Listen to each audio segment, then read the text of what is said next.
just like thousands of other people, I've been following the case of Gannon Stauch, an 11-year-old boy who went missing in Colorado Springs, and sadly, currently, his status is deceased but not found. The whole saga began on January 27th.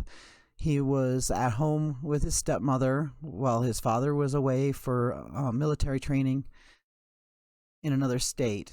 And in the late evening, Gannon was reported missing by his stepmother, Letecia, and she told local law enforcement that Gannon had walked to a friend's house between 3:15 and 4 p.m. that day, and that while Gannon had stayed home from school,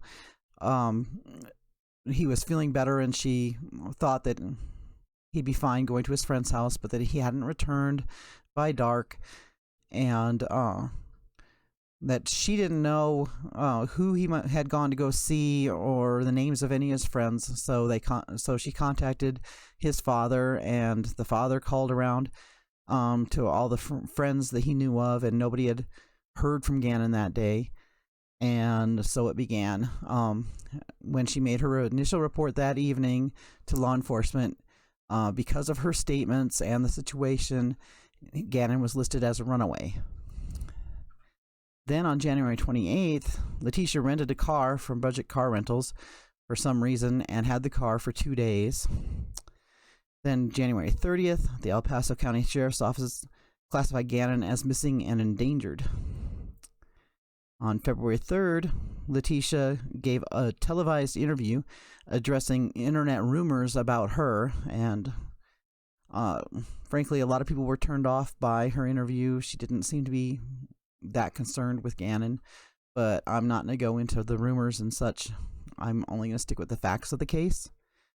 So then, February 4th, CCT home video footage from one of the Stauch's neighbors was released to the media. The video appears to show Letecia Stauch leaving the house with Gannon in mid-morning of the day that he was reported missing, and the video also appears to show her returning home about 4 hours later with no sign of Gannon. And Jackie Kirby, a spokeswoman for the sheriff's office, told ABC News that the video was just one piece of a very, very, very large puzzle. Then February 6th, there were multiple searches for Gannon in areas near Colorado Springs, and the searches included the use of sonar equipment for underwater searches.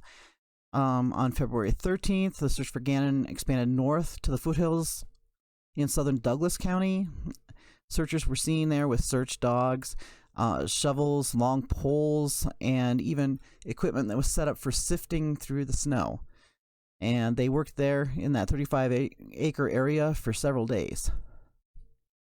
And then on February 21st, the authorities called off those ground searches, but stated that the investigation was still active and making progress. On February 27th, authorities called off a search that had been scheduled for February 28th, and they didn't give any reason for the calling off of the search. But as it turns out, on February 28th, a warrant was issued for the arrest of Letecia Stauch.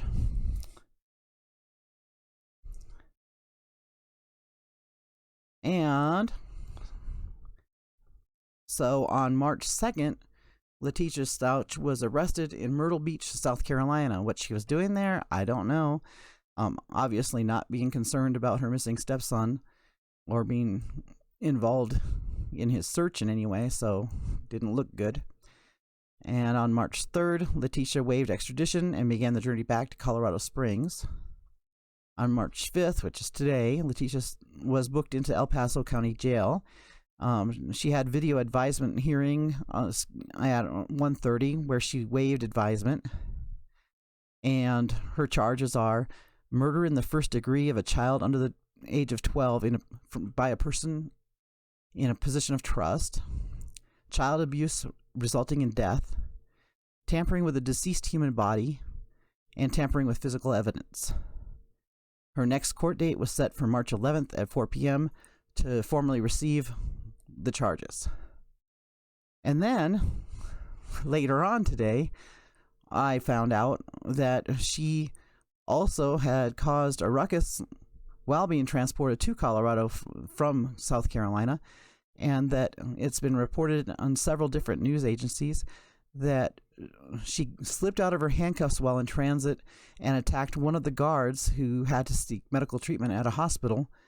And so she ended up spending 12 hours in custody in a jail in Salina, Kansas, before they brought her back here.